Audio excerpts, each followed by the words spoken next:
ụmụ ọdịnala Igbo ụtụtụ ọmanụ asị nkachi tata abụọ afọ fọtara anyị ihe ọma ma fọpụrụ anyị ihe ọjọọ. Anyị ga-ejere obodo nara obodo, asị m onye chụba anyị ya daa, onye echecha ihe ọ ya eme anyị ya ma onwe ya. Asị m ihe ọma dị n'elu ya dara anyị n'ala, ọ dị n'ala ya pụrụ anyị ome. Onye si ihe anyị ji wee dịrị anyị dịgbuo onye anwa, onye si ihe anyị ji wee nọrọ anyị nọgbuo onye anwa. Anyị ga-ejere obodo nara obodo, anyị ga-azụ ka afịa, anyị ama nna ka afịa. Asị m ihe anyị ga-eri bịa, asị m ihe ọma na-eme na be ndị ọzọ ya mee na be anyị. Asịrị m anyị gbuo n'ihu na anyị ga-ebute mma, anyị gbuo n'azụ, anyị bute mma, anyị gbuo n'aka nri, anyị bute mma, anyị gbuo n'aka ịkpa, anyị bute mma. Asị m onye si anyị nwụọ onye anwụọ ka anyị jee akwụ ya. Asị m onye fụla anyị lụta nwunye ya nwụrụ anwụ n'ọzọ ya nwụ. Anyị ga-ejere obodo nara obodo, onye si na ife anyị na-eme ama enwe isi were isi onye nwa tinye ihe anyị na-eme wee nwee isi ise. Aka m bụkwa onye nke gị Eze-Ana Ugochi tubelu na oraifite. Abụ m onye isi nchụaja Ugochi tubelu na temple na oraifite na Anambra steeti. Anyị na-agba afa miri emi, anyị na-akpụkwazị alụ dị iche iche. Abụkwazị m onye mgbasa ozi ọdịnala Igbo. Tata bụ nkwọ, ejego ori na temple jego ụfọdụ iche iche n'isi ndị anyị na-arụrụ ọrụ mmụọ dị iche iche. Agụgụ ọfọ tata na Ugochi na temple bụ nnukwu ụbọchị ihe aṅụrị maka na anyị nwere Thanksgiving services. Anyị ga-achụ aja ekele, aja mbuli elu n'ụbọchị taa. Enwere mmadụ na-abụ ihe ọma mere na tempụl a n'izuụka gara aga, ha wee na-enye testimony aja ebunu. O nwere onye ya bụ n'abalị taa ka ọ ga-edebe mba ofesi, ọ ga-edebe Amerịka, ọ na-achọ visa for years. Mana Ugochi tubelu na tempụl anyị lọrị ọrụ mmụọ kwubieri okwu back up. Tata o nwetago visa yesterday ka o ji COVID-19 test, ọ bụ negative, so taa ka ọ ya take off. So ihe na-achịkwa bụ maka ihe o nwere eburu na ihe aja o wetara a ga-eji wee gbu wee mesa aka. Taa o nweziri ọrụ mmụọ dị iche iche ndị anyị ga-arụ na tata bụ afọ na Ugochi tubelu na temple. Denụ agụkwara m ọfọ n'isi ndị enyi m niile, ndị niile na-egburu mmụọ anyị ji arụ ọrụ anụ Ugochi tubelu na temple, na ndị na-ayọ m ka m na-erota ha n'ịga ọfọ na ikwubi okwu. Yes, ọ nwekwazịrị ndị ngọrọ ọfọ dị iche iche, ndị niile na-eche ihu na isi na-elota Ugochi tubelu na temple wee na-ayọ ka ha soketa oke na aja na ọfọ niile a na-agọ. Elotara ha n'ụbọchị taa, lụtakwazị ndị niile na-abụ ha necha vidiyo anyị ha atụsara ya ndị ọzọ. Asị m na ọmaka ga-eme, asịrị m na ọ na-ama akụzi ọta, asị m na etu ochi na dị, na nwa agụ ama atanata ahịfịa n'aha Chukwu okike nke pụrụ ime ihe niile. Agọzie m viewers all over the world, ụmụ ọdịnala Igbo, ndị na-esonyere nkụzi na-akụzi n'ọdịnala. Asị let there be course breaking, let there be open doors. Asị na ịkọ ụta ga-akwụsị n'aha Chukwu okike nke pụrụ ime ihe niile ise. Ihe na-ayọ n'ụbọchị taa ka mmụọ ọkwa m kwesịrị ịma. Nke mbụ, ekwuru m na Ugochi tubelu na temple na my mission is to help people live better life. Site na ọgbụgbọ oku nke Chukwu nke pụrụ ime ihe niile kpọrọ m ka Ugochi tubelu na temple bụrụ ebe nnwere onwe, ebe ịsa ụchụ, ebe mbuli elu na ebe nnwere onwe wee nye ụmụ ọdịnala Igbo. Anyị na-ekwubiri ndị mmadụ okwu n'ụbọchị ọbụla Sọnde, bido na elekere nke 8 o'clock to elekere nke 2 nke ehihie 2 o'clock. Ịkụzi n'ọta bịa ka anyị kwubiere gị okwu. bịa ka agọzie gị.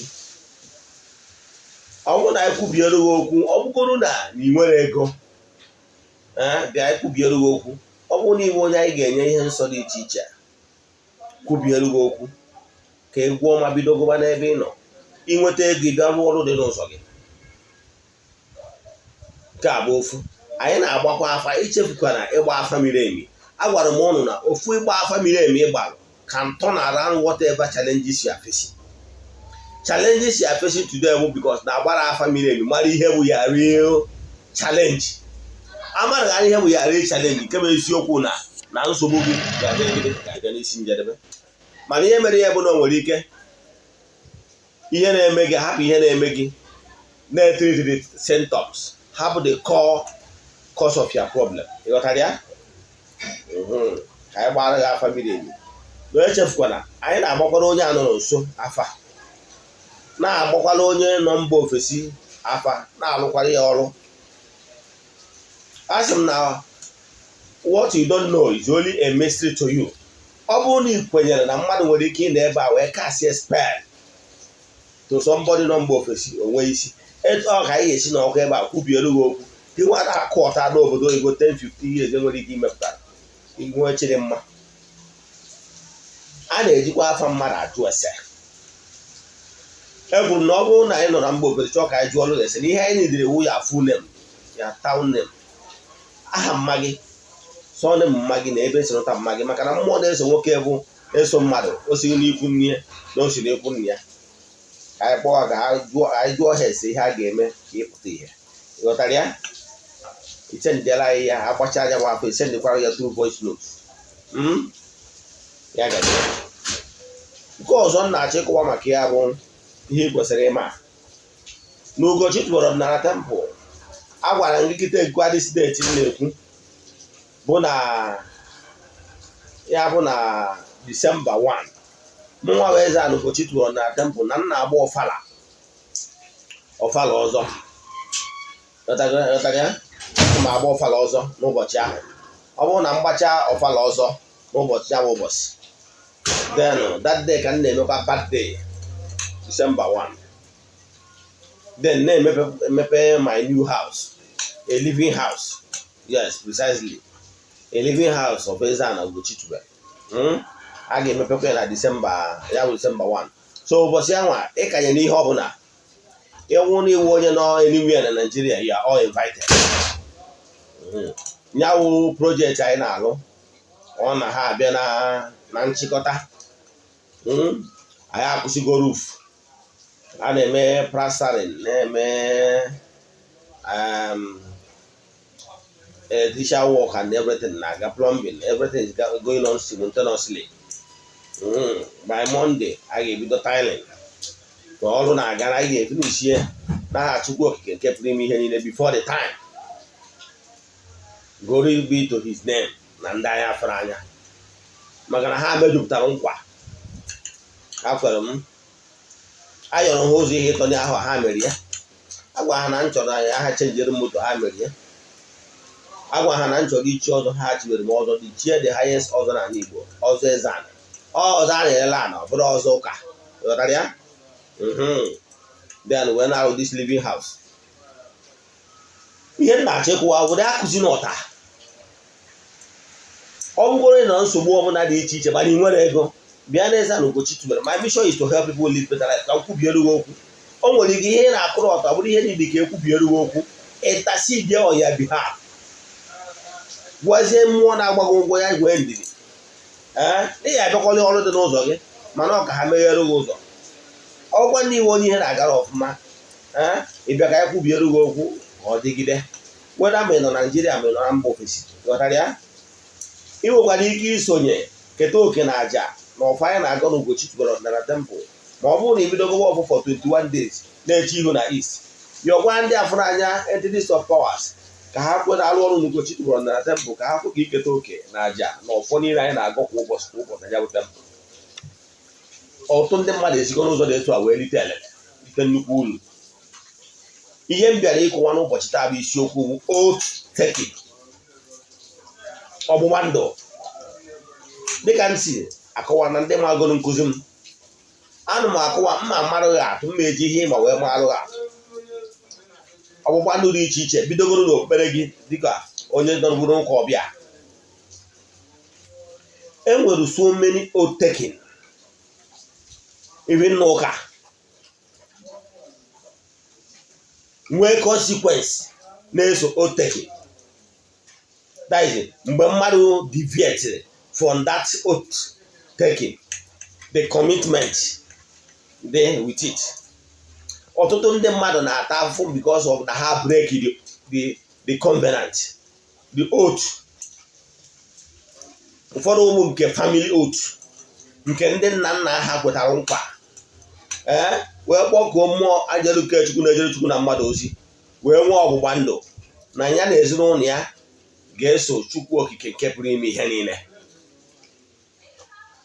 Last time a kọrọ m ụnụ gbasara my family wee gwa na my family na onwebere onye ọbụla na my family our larger family nwụrụ n'ọnwa accident nwebere ka ndị esa ụmụ onye Oraifite na Anambra steeti ka nkọwa mbe ekweghara nwee gwa na onwebere nwoke maọbụ nwaanyị nọ na my lineage nke nụrụ di ma ọ nụọ nwaanyị amụtara nwa ghọtara ya. Ụfọdụ ihe ndị awụ ọgbụgba ndụ dị na mmụọ nọ na site na ndị nna nna ya. Ụfọdụ family na-ata ahụhụ because of na they break the covenant and oath. Ụfọdụ family ejewego ụka erie ha erie ha na-emedozi ihe dị na ngwu ha wee na-enwe mpịawa azụ ruo taa. Ịghọtara ya? Ka mmarụ ga-atụ ọ bụrụ na ijenugo ebe a na-echi fada ndị Katọlik nwere Katọlik mmadụ ka n'ọgwụ ka njere ọfụma efu na o nwere ebe a na-emerụ onye ọnwụ na ịmarụ ijebọrọ efubere ihe a na-ekwu ịmarụ na ijebọ Katọlik wee jee ụbọchị echiri fada nọrọ na mmemme ya mas ha na-aka. O nwere ebe a ga-emerụ ifu na o nwere ihe dịka ute agbasa n'ọta ndị niile ahụ a ga-echi fada ga-abịa lie ya down n'ọta before the bishop of the diocese. Ịghọtara bishop ga-eme ha ode o nwere ebe a ga-emere onye ahụ mmemme ihe ọ pụtara bụ that lying down before the bishop is to show total obedience, commitment and loyalty to the bishop. Bụ nnukwu ụkọchukwu na okpukpere ha. O nwere oge ọ ga-eruo ha abịa ka isie the ring a na-akpọ bone of scent bishop na-agba n'aka. Ndị na-eje Katọlik ma ọ observe gwere ya ama maka Anglican na ndị ọzọ mana mma gwa Katọlik ke bishop. Onye ọbụla jego Katọlik je mie ime ya ihe nne oge ha na-abịa na-abịa oche bishop nọ bịa na-eke isi bone ring ya o gosiri ọgbụgba ndụ. Ọ bụrụ na ị mara na ihe ahụ ring ya gbara akpọ bone of scent bishop na-eyi n'aka mgbe ahụ ha na-abịa dozu ndị ahụ a na-echi fada na-abịa eke isi ọgbụgba ndụ ka ha na-agba na ha ga-erubere bishọp isi ogologo ndụ ha niile ruwere ụka ha isi. Mana ndị ụka ahụ abịasịrị n'ihu onye ga ihe na-agbara ndụ ka ị na-enwere otu were ụka ahụ na-agwa gị datị na anwa na-agbakwa ndụ in disguise kama ọ akpọ ya vow. Ịghọtara ya? Ikwena ka ndị ụka ọbịa rie ya eri ya n'ihe niile ha gwara na ha na-eme ya onye a gwara ka a gbara ka akwụkwọ ahụ ntị. O nwere ihe a na-akpọ o nwere kansụl of the agụgụ m akwụkwọ ụka gụọ ya gụọ akwụkwọ dị iche iche. O nwere kansụl of Constantinople oge the church the Catholic Church nwere kansụl na Constantinople nwekwa the Council of Ephesus. Ebe a ka ha kpọkọta wee sị na onye ọbụla si na Mary na Virgin Maria ha na ọ bụrụ nne nke Chukwu let the person bịara tema ka onye agwụ onye abụrụ ọnụ tie ọfọ na. Ịghọtara ya? Ọ ka ị mara mana eme ndị ụka asị gị kedu ihe a na-ekwurukwa ọfọ na ihe ahụ the staff of authority the Pope ji asị na Pope dị infallible na Pope adịghị emeghe ma ọ bụrụ na ọ nọ na the throne with ọfụ ya dịka onye nchekwa ụka. Ịma na staff ọ na-eyuzu na onye abụrụ staff of authority ya ọfụ ya ekwucha tie ọfọ na ala asị ise ka ịghọta. Ana m achịkọwala gị ihe dị na ya ha gwa gị na ọ bụrụ na ha n'ihi kwetere na okpukpere Katọlik na ọ bụghara na ikwenyere na those their doctrine na Mary the Theotokos si na the mother of God na ọ bụrụ na ikwetara let the person be anathema ịghọtara ya. So ifu na ewelugo binding and doctrine wee si lụọ okwukwere gị na ha agreement gị na ha nwere mana abịaje na-eyi gị nwa onye ọdịnala egwu. Those Orthodox churches are projecting the doctrines of their countries of origin. Abịa rie na-agwa gị hapụ ọdịnala be nna gị. Ịma ọrụ ọnya ka ị ga-eme mpịawa azụ. Kele maka ndị niile anwajụ na ha ma anachighata n'ọdịnala. Eri n'ụka. Ị na-eje vigil. Ị na-eje prayers from one ministry to the other. He have been praying for 20-something years. Can we break through? Nothing. Last year, career was the team of the Misery Angel. 2021, the year of abundant blessing. And year 2021 is about to finish. And nothing to show for it. It cannot quarter. Career happened in year 2020, last 2 years. Last year. It's 2020. The year of miraculous events. What do you have? Nothing. The year 2019, career with the crossover region, career with the team. The year of bountiful blessing. What did he get? Receive sense. Chiata na ọdịnala. Ịmụrụ na etu a ndị ụka si ekwu onye na-ekwu n'aha Jizọs ọ sị gị na ya na onye na-ezinụlọ ya ga-efe Jizọs. Ọ na-aṅụta iyi na-eme an oath n'isi ya na n'isi unborn children. Ịghọtara ya? Etu a ka ndị nna nna anyị ha si wee make an oath hundreds of years back. Remember that Christianity n'aka ndị ụka Shanahan na ndị otu ya bịa na Nigeria na 1885 na Southeast 1885 100 and something years now. But ọ gbadawazie oge anwa enwere survival of the fittest. O nwere ndị bụ na-achị ịnara ha na ha n'ike. Nwee ndị nwụrụ ofu nwa a na-achọ ka agbawa ya aka maka na gọọmenti adịrọ onye aghọrị ka agba. O nwere ndị nwe ofu nwa onye a were anaghị ka anarị ya ihe niile. Ụfọdụ nwere ka ọ na-amụta nwa ọ na-anwụ because of one thing or the other. A wee nwee ọgbụgba ndụ wee kpọtụ entities of powers. Agwara m ụnụ na all powers belong to Almighty Father. Don't give glory to any other power. All powers are one. Mana in metaphysics, ịmụta ka mmụọ si arụ ọrụ both the ones working from the right region and the ones working from the dark region. Then how you utilize those powers is your own cup of tea. You will give account how you utilize those your powers given to you. Whether is it for the upliftment of fellow man, is it for the upliftment of yourself, or is it to bring down others? It's left for you. So all powers belong to the Almighty Father, the creator of the whole universe. Only Kenines Inakeabia. However, how you abuse the power or how you make use of good use of the power is your own cup of tea. So, mgbe na-eme, you utilize their power well is for your own good. So, you can in now, he decided to use your own power and work to further the dark region is for you. So, then I have what to the entities of powers. Ndị na-ejere Chukwu na mmadụ ozi wee nwee ọgbụgba ndụ na ụmụ ndị ozi na-etu a na ha ga-edewe iwu nke onye nwe anyị sọ nsọ na ha ga-edewe iwu dị etu a na ha ga-enwe ụbọchị ha ji echeta the entities of powers. Maybe once in a year, maybe ụbọchị obodo ji eri ji, maybe ụbọchị obodo ji eme agụgụ ma ọ bụ festivities dị iche iche. Ma na-emekatalụ ekwugo m ya time without number etu ndị a si wee disconnect ndị Igbo. Onye Igbo receive sense. I told you what actually happened.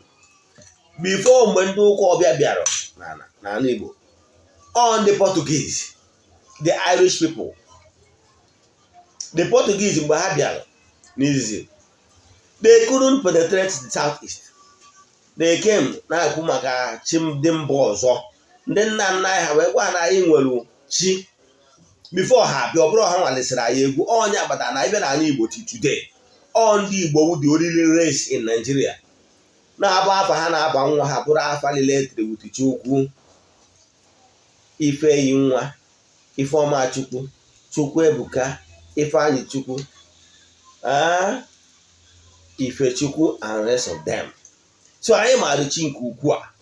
Anyị maara na o nwere chi nke wụ karịsịa onye ike niile si n'aka ya bịa. Anyị makwazi na enwere ndị anjelu nke Chukwu, ndị na-enye Chukwu na mmadụ ozi. Anyị makwazi na anyị bụ mmadụ bụ mma nke ndụ wụkwarị the small gods. So mgbe ha bịara ha fụrụ penetrate, ha wee chigha back to drawing board, wee jede kpọtazie the Irish people, the English people, the Shanahan's and so on. Ha wee bịa with more strategy. The strategy ha ji wee bịa bụ na ha na-abịa with education. Ha bịakwutazie our forefathers through the obits. Na ha bịara ka ekụziere ndị be anyị ka esi agụ, ka esi ede, ka esi anapụta ndị ọjọọ okwu. Ndị be anyị wee follow to that plan. Maka na ha ma na ndị a nwere another mission. Mgbe ha follow to that plan, ife ha meziri bụ ha bịazie weruzie religion ha ma jizie ya with that their education ha ji maka ịbịa.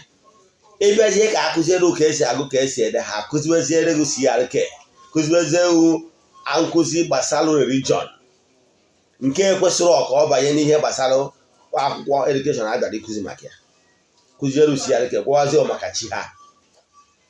Ndị mgbe ochie according to research kọwara na mgbe ahụ ọ bụrụ na e nwere ụka onye nkụzi, that is ụka catechist, ọ bụrụ na ụkọchukwu abịara, ọ bụrụ na ị bịara ụka ụbọchị ị bịara ụka nkụzi, ụka onye nkụzi, ụbọchị ụka, ụbọchị Mọnde, onye nkụzi ya nọ n'ụlọ akwụkwọ.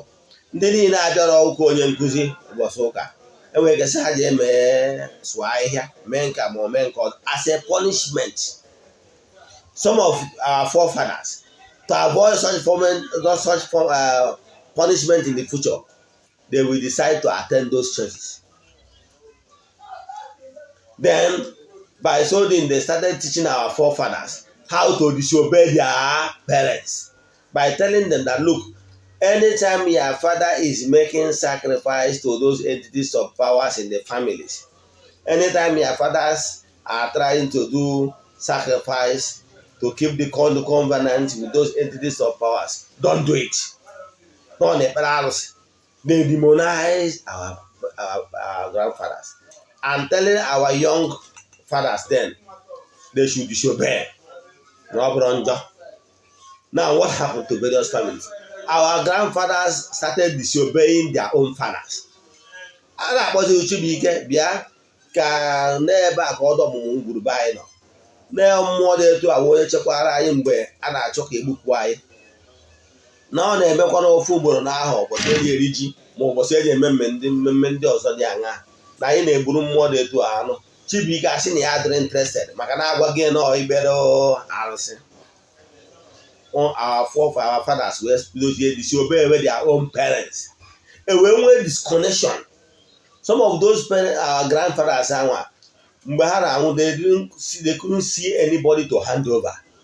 They couldn't even see some children when they came in the hands of Agua KCM, Kagwa Hebo for Bruno, Kagwa Hebben Cabo, Cosono. What here to see? They made sacrifice to appease those entities of powers. Did they check out? If you have problems with it, but those our fathers, our grandfathers, those on there where is the regional and Dobia, Habugona. They couldn't even know anything. they won't put the information ha ga-pass it to their children. Most of the ebe build churches today were na ndị obodo eweresi wee nye ha ije okwu anị nnewe ya afụ na ebe enwere okwu anị na obodo ka ewere ana nye ha wee rie ndị nna nna ha wee were anụ ihe anyị niile wee nye ha. Gịnị ka emere? Wee demonize ya our forefathers, say recognize ya grandfathers na ha bụ demons ga-akpọ na ha. Mana ana m achọ ịgwa gị next 100 years or more, me and you, yes, go on m anya ị ya bụ an ancestor. Your children anyị na labor na-atara afụ will demonize you. They will say na ịwụkwa, they will not even remember you. They will not even create a day ha ga-eji wee recognize gị and your fathers ndị bụ ụzọ wee bi na ndụ a. Mana ibido kịta akụziere your father, your children how to pay homage and respect to their ancestors. They will be blessed. And you tomorrow will become an ancestors. They will remember you. At Ugochi to na temple. No say this my mansion now. Don't worry. Eventually you will be. Now that will be ga-enwe the names of my ancestors. Like I said, I can count my ancestors to the 6th generation because my father told me counted like 4 generations down, 5 generations down. So I may be done at that ebe I may enwe ties ebe I can list the names of my ancestors go down. I can list them from my father down to the 6th generation. Can you do that? So that children unborn will see it in Yobi marble and be able to count my own and their children. The Israelites don't joke with their own ancestors. You will see when Jesus now say they are Abraham. Now it's David. If I don't know trace his root, then ndị Israel, you will be proud to say I am Abraham. Mana gị were rie ndị ụka ọbịa saying that your ancestors are demons. How could you believe that? Thousands years for your mother's side, thousands years for your father's side. Onwere onye mere ihe dị mma. Ofu onye black man a na-ekwu ka ma ụna ya eme send for that thanks till today ọ ka o blessed emebere sent. Obu John Paul na ndị ọzọ niile bụ ndị nwụkwa ndị ọrịa blessed abụchago sent. Yes, onwere ihe mụtara na ya. November 1 a ga-eme Feast of All Saints. Ndị ụka ga-eme mbọsị a ka anyị rụtara ndị niile ụkwa ndị ọcha niile ndị sent ha niile nwụrụ anwụ. They will remember them. November 2 agụmọkụ ahụ mmemme ịdọta ndị niile asị nọ ndị niile nwụrụ anwụ because they believe na ndị nwụrụ anwụ can intercede for us. The same people will come back and tell you na ịkpọ ya ịwa ọjị ịwara nna gị ọjị ma ọ kpọ ya late father or ya late grandfather nọ efu ịfụna ka esi wee sa gị isi. Oge m nọ na Catholic ana m eje anọ n'otu a na-akpọ Purgatory Society. Ha believe na ndị nọ na purgatory na ndị ejere n'igwe mana ha ngwa anwụ ha nwere ike intercede ndị nọ n'ụwa ịghọtara ha ihe ọma eme. Ma today ezi anyị sị ka ịkpọ ya grandfathers ya great grandfathers ọ bụrụ na ị na-ekpere arụsị. Ndị Igbo nwere sense. They demonize our own fathers so that we will rely on them, their grandfathers. Kedu ka o si dị gị ị na-akpọ St. Anthony of Padua neatly nwanne ya relative ya na-akpụ ya? Kedu ka o si dị ụkọ ya hapụ relative ya na-akpụ ya okwu bịa zaba gị onye Afrịka? Ịghọtara ya? Receive sense. Ihe na-esi na nke onye a karịa. Align yourself with your chi. Align yourself with your ancestors. Ka ihe dịrị gị mma. Ihe iji ata afụ today. Nobody is onwe na-eme gị. Atọ na ngwuru obugbe nna gị ancestral cause. Ancestral cause bụ ngwa mere onwe gị. Align yourself with the forces of nature that is in your lineage. They will help you. They are your eyes in the spiritual realm. Before you open, I keep saying it, before you open the men at this God's material, it must have taken on form in the spiritual realm, the ethereal, before it will happen. So, your ancestors are your spiritual eyes. How one day I want to go na mmụọ when want to do okay. Madam, be demonized ha. Who will be your helper? Who will speak for you in the spiritual realm? You got that kind of thing. ọ bụrụ na nwatakịrị ma ọnụ onye kene sọ na-ekene ya example ọnwụ na ibira ya dị onwe nwatakịrị gị na-ebira ya dị na-agbapụta ụfụ kene gị broda good morning jere ya ozi i wee na-apụta n'ụzọ fụ ebe ya na ndị mmadụ na-enwe problem maybe at junction it was sad and see kere ihe bụ problem you go to the case fụ na enwere peace because na nwatakịrị ahụ na-respect gị ọkwa eziokwu ịmụ na ị align na ya say with your ancestors that they will never allow you ka ị na-akụ ọta ịmụrụ na ị align na ya say with your gods of your land ha ga-afụ asị nwatakịrị nwere respect they will never allow you ka ị nọrọ n'ụkọ today mmadụ na-apịa ọgha azụ ndị mmadụ na-agbachu gị na-agbagwochu a na-agbagwochu mmụọ na-agbagwochu mmadụ maka na ị nwere mmadụ na mmụọ ị ga-enwe mmụọ ndị na-aba akịrị agbara aka achị ihe na-ata alụ receive sense ọ na-ahụ mgbe m fụ ndị mmadụ na ụkọ na-ata ahụhụ